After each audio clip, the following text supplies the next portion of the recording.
The start of my time at Bruford consisted of me feeling really not connected to my body. I had spent the past 7 years not being a performer, or what I would define as a performer.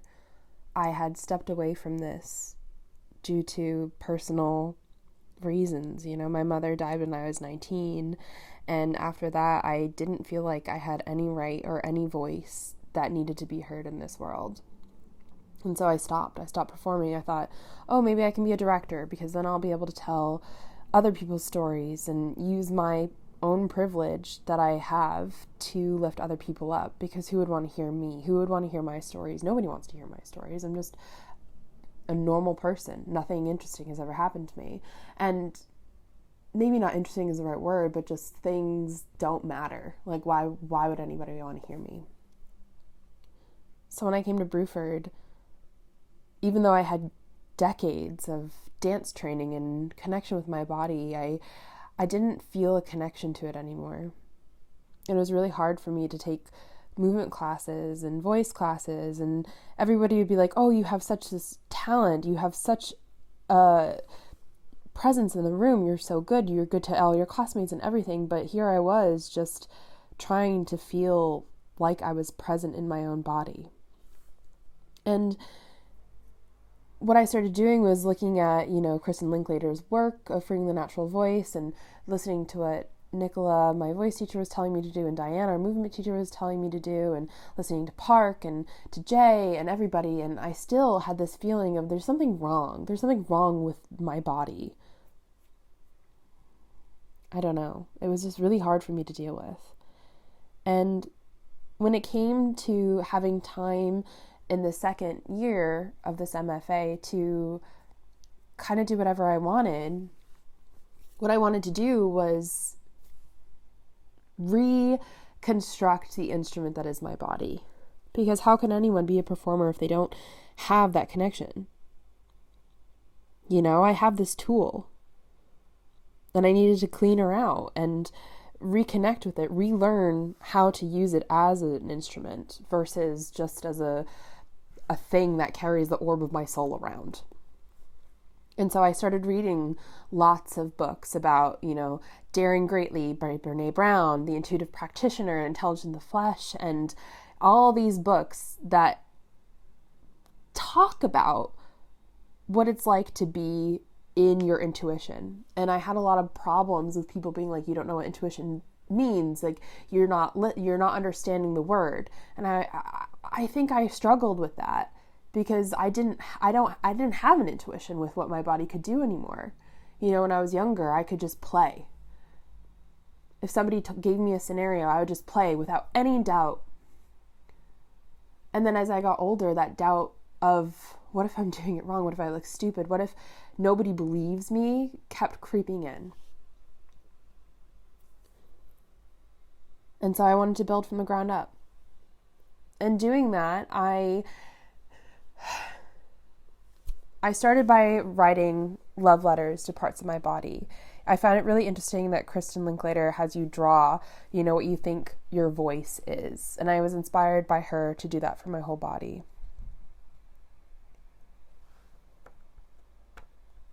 And the first note that I wrote my body was a poem to my voice, suggested by Linklater in Freeing the Natural Voice. My voice speaks truthfully, and it can make people run away. I feel like I'm crazy and overwhelming sometimes, that I say too much, that even if I am unclear, or rather very clear, with what I want people to find out about me, I'm just silly or stupid. I want to be a part of the work. I want to be balanced. I feel right now my voice is ready to be released, and my spirit is finally guiding me, and I love it. I want this to continue to radiate within me. I want to bring the rest of my body to balance too. The outside forces can no longer stop me. It is time, now. I'm done waiting. Because I didn't know the anatomy of my body, because I've never taken an anatomy course. My undergrad program didn't offer that, and I didn't have the privilege of taking specific actor performance training classes with Bruford that really talk about the full anatomy of the body. So to me, dissecting it completely was really important. So I started studying my own anatomy, learning each and every bone. I started by tracing my own body parts and then drawing and coloring and really learning about each specific bone in the body. And I started writing down all the markings and, scars and pains that I had within my body and on my skin, and really trying to be like, okay, I know this tapestry. It's been with me my whole life.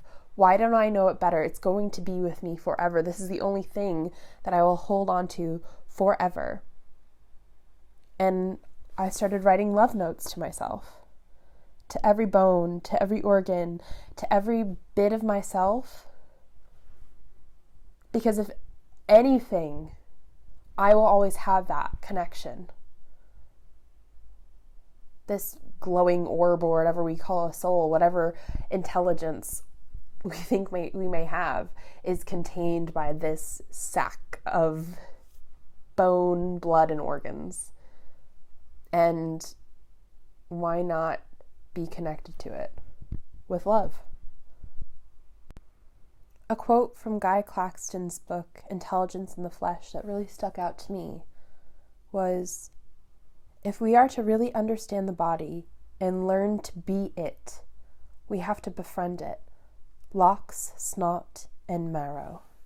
After building this body build, what I wanted to do is push my physical body in ways I never thought were possible. I had really started becoming involved in motion capture work and performance capture with Bruford, and luckily I was a part of amazing teams who let me play in the volume at Bruford and in other locations like Target 3D, and even at like Pinewood Studios. It was really incredible, because something about motion capture that I found fascinating was that when you're being captured, you are literally a skeleton form, that the animators can put anything on top of you. You can become anything. So I found such joy in this. And to become really good at motion capture, you have to not only be in your body, but cultivate skills that are worth hiring you for, So you have to be good at combat.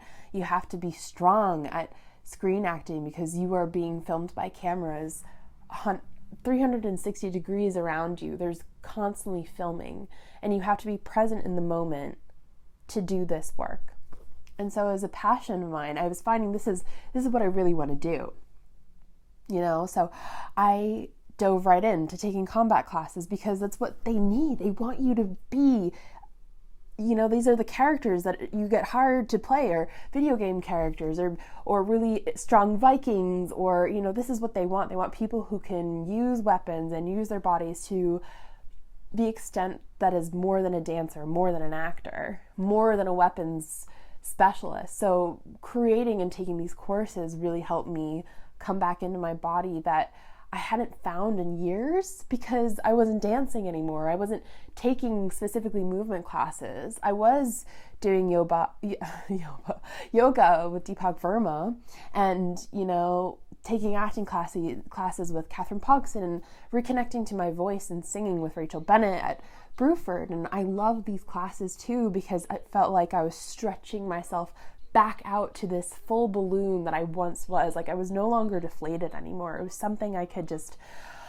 breathe in and extend and extend and extend. And I kept getting asked, like, why are you doing all this? It doesn't make sense. This isn't connected. But to me, it felt, oh, I am expanding. I'm feeling this. This is what people want from me. This is what the performance world needs from me. This is what everybody should be doing.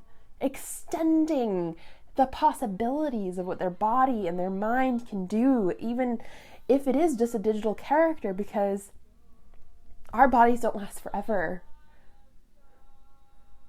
And that's something that intrigues me. We don't last forever. We break down. And, everybody thinks about mortality. I mean, I think I had my first existential crisis when I was under 10 years old. I remember sitting in the car on this really windy road and asking my parents, begging my parents to tell me how they stopped thinking about death all the time. How do you stop thinking about death? I don't understand.